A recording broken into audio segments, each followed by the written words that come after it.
Aku Muhammad Tauhid Taslim, bisa dipanggil Tauhid. Bisa dipanggil Ahmad aja. Namaku Baskara Astamanggala. Nama aku Nindi. Halo, perkenalkan nama saya Muhammad Dias Lurian Putra. Sesuatu yang sudah mencapai puncaknya ya. Menurutku itu adalah salah satu pengetahuan genetis yang sudah disalurkan sejak zaman bahula.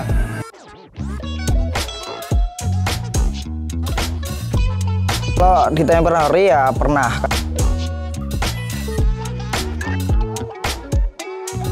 Sosial media Terpapar sebuah konten yang mungkin agak mepet-mepet ke arah seks gitu ya.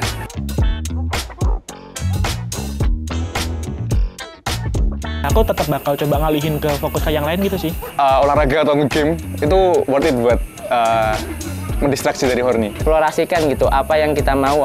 Jadi aku kayak ngalihin fokusku biar nggak lanjut gitu loh ke nafsunya. Kalian hanya cukup satu ingat, jika kalian berbuat maksiat, ingat Anda, nyawa Anda dicabut oleh Allah SWT hari itu juga. Assalamualaikum warahmatullahi wabarakatuh. Halo Sobat Ranjang, ketemu lagi dengan kita di Bincang Ranjang Islami. Pengen tahu dong? Ya tentunya. Jadi kita sudah ngelihat ya cuplikan beberapa jawaban dari masyarakat. Ternyata memang banyak yang lagi pengen, cuma ya ada yang melampiaskan dan ada yang enggak, dan cukup unik juga nih. Kita di sini akan melakukan beberapa diskusi terkait apa sih penyebab kita pengen ini. Nah, sekarang kita sudah bersama dengan Akang Yasid dan Teh Dery. Nah, di sini gimana sih menurut Akang dan Teteh terkait kita pengen melakukan nih, tapi kita tidak bisa.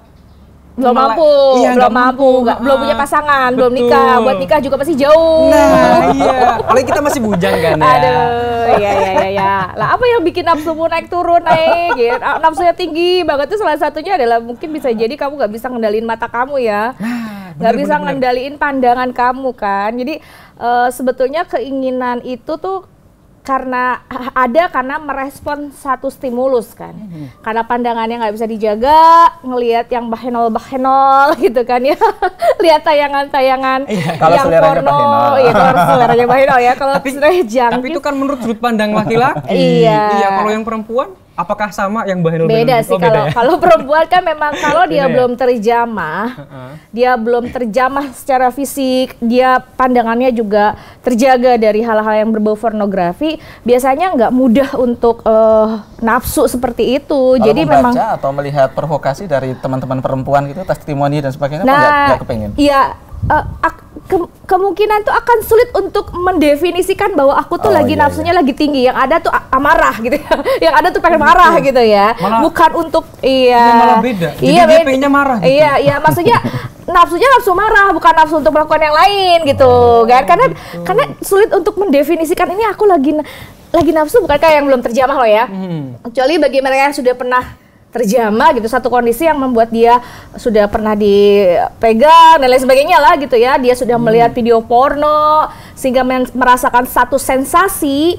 Nah bisa jadi dia kemudian mendefinisikan, oh inilah aku lagi tinggi nih, nafsuku lagi tinggi, libidoku lagi tinggi, sehingga dia menantikan atau mencari celah untuk melakukan itu kembali sehingga dia ngerasain nafsu itu tadi, sensasi tadi gitu kan. Tapi secara biologis laki-laki itu akan ada saat-saat tertentu dia menumpahkan sendiri lewat mimpi yang disebut dengan mimpi basah itu. Secara nggak langsung Allah ngajarin nggak sih itu? Iya, ini adalah pendidikan dari Allah Subhanahu Wa Taala agar kita aware bahwa kita ini punya nafsu yang suatu saat nanti akan kita tumpahkan untuk disalurkan di tempat dan waktu yang tepat begitu. Dan lagian kalau buat laki-laki kan mungkin mudah dikenali secara fisik, ada perubahan fisik kan di perubahan anggota tubuh tertentu ya, biasanya artinya adalah ada bagian tubuh yang tegang di alat kelaminnya, begitu kemudian pikirannya biasanya sudah fokus ke aktivitas seksual. Gitu. Kan beda sama perempuan gitu. Perempuan ditandai dengan apa gitu ya? Ada organ tubuh yang secara otot atau bukan otot ya, secara ini kencang, saraf-saraf Tapi biasanya ketika Tidak mau langsung. period,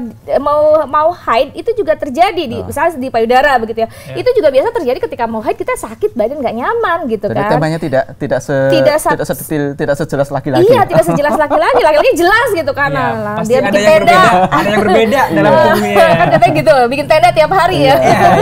Tiap pagi itu normal gitu.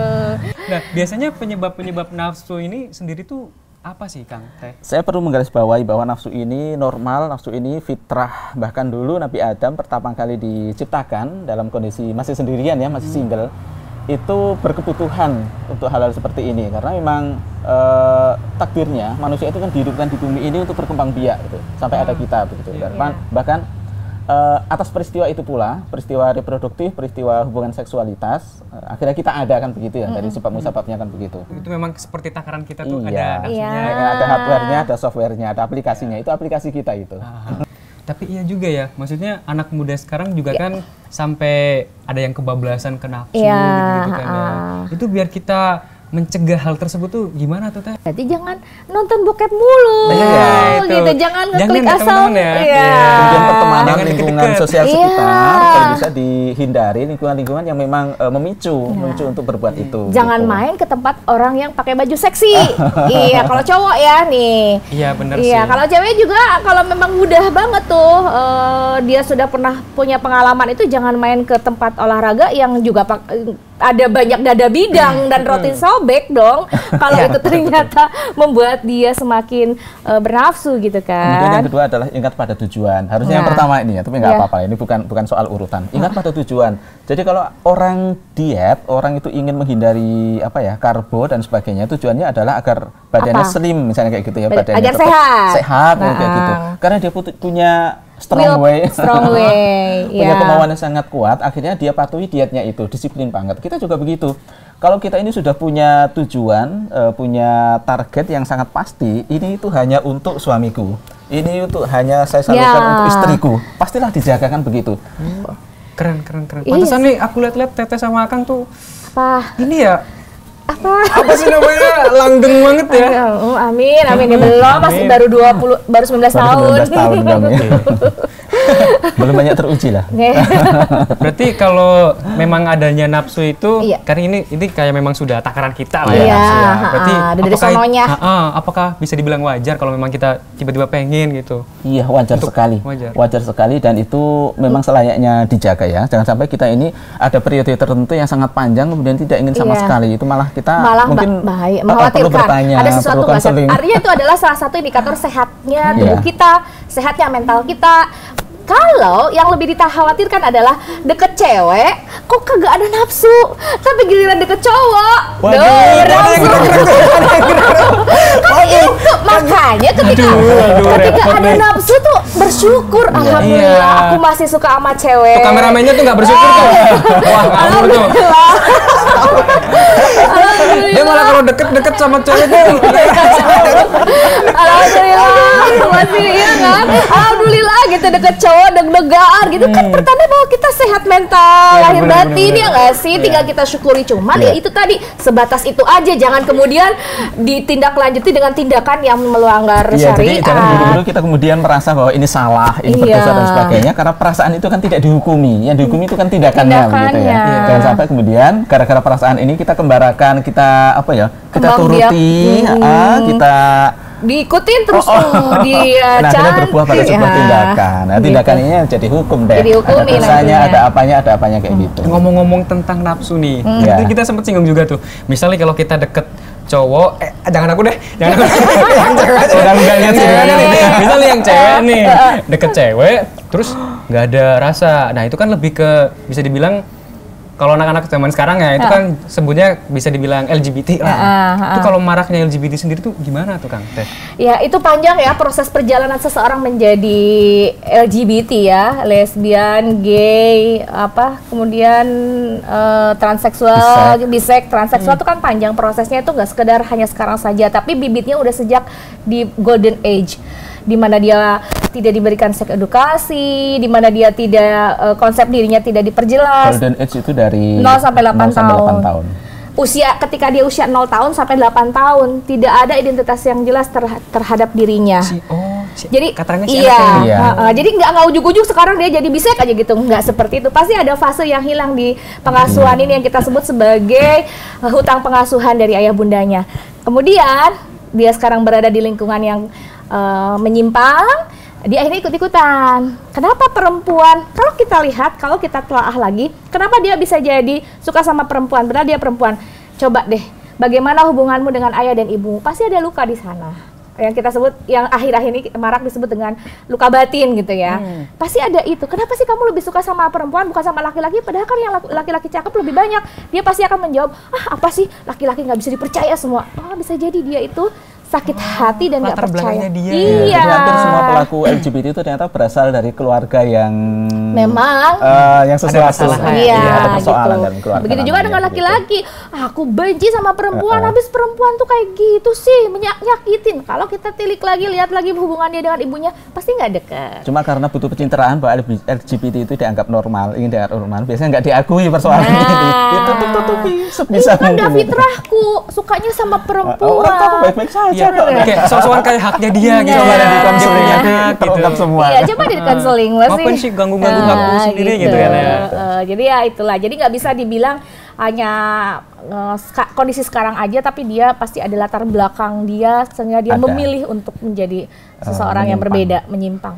Bukan pilihan ya, tapi ini penyimpangan, bukan Iya. perbedaan. Betul, bukan Beda perbedaan. antara perbedaan dengan Penyimpangan. penyimpangan. Ini kita harus menghargai perbedaan, bukan itu penyimpangan. Kalau penyimpangan itu bukan bertoleransi, tapi kita menolak gitu ya. Ya lihat dalam Al-Quran, udah jelas-jelas kan gitu. Jadi teman-teman, bersyukur masih punya nafsu. Nah, jangan nafsu pada lawan jenis ya. Iya, itu Jangan maksudnya. pada Maksudnya lawan itu loh, jenis. maksudnya Iya. itu. Ya, jadi kalau misal nafsu ini apa namanya? Menurut kayak apa ya? Lebih ke menurut Islamnya sendiri gitu.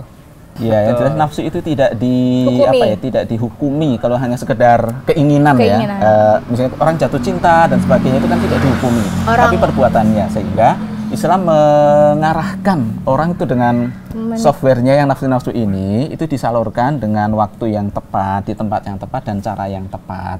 Kalau nafsunya adalah nafsu seksual, maka penyalurannya Nikah. tidak ada tempat lain kecuali dengan pernikahan.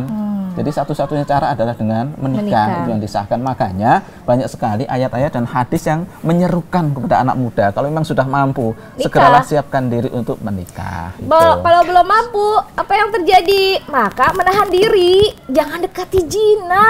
Ya, Puasalah iya, dan gitu menahan ya. dirinya itu ada prosesnya, itu Iya, dengan puasa. Agar gejolak hormon dan sebagainya itu terkurangi. Stabil lagi gitu. dan terkurangi. Iya. Jadi agak di slow itu ya. Iya, kan orang kalau udah puasa kan males ya, males ngapa-ngapain gitu, mikirin perut lapar kan, sehingga hormon-hormon yang lain juga Iya. cooling down gitu. Jadi tidak harus dibuang nafsu itu, tapi disalurkan di tempat dan waktu serta cara yang tepat, yang dibenarkan oleh syariah, yaitu pernikahan. Kalau sudah pernikahan, misalnya nanti ada situasi khusus yang kita kesulitan untuk menyalurkannya, itu nanti juga sudah ada ayat ya, Iya. disalurkan dengan dari arah manapun itu diperbolehkan. Iya. Tuh. Kayak nikah aja cepet-cepet, menikah itu tidak setakut yang kamu bayangkan. Banyak yang harus disiapkan kalau menikah itu. Apalagi kita cowok kan. Iya. Oke, Nah, oke. Kalau gitu siapkan dirimu, pantaskan dirimu untuk menikah. Betul, Nah, gitu. siap. Itu, Sobat Ranjang, siapkan dirimu dan kalau ada lagi kepengin dan tidak bisa melakukan, dilakukan di saat waktu, Yang tempat, tepat. dan Dan cara yang tepat. orang juga yang tepat. Nah, gitu dia. Semoga nih teman-teman Ranjang bisa mengambil hikmah dan manfaat dari percakapan kita kali ini ya, Teh Kang. Amin. Amin. Dan jangan lupa buat saksikan juga episode-episode selanjutnya terkait dengan sex education. Nah, di sini Sobat Ranjang bisa belajar dan mengambil hikmahnya biar nanti disalurkan gitu ya, Kang. Tapi jangan yang negatif-negatifnya. Ya, itu dia. Gitu. Itu aja diskusi kita pada episode kali ini. Terima kasih banyak Akang, Teteh. Sampai ketemu lagi di episode selanjutnya di Bincang Ranjang Islami. Pengen tahu dong? Wassalamualaikum warahmatullahi wabarakatuh. Waalaikumsalam warahmatullahi wabarakatuh.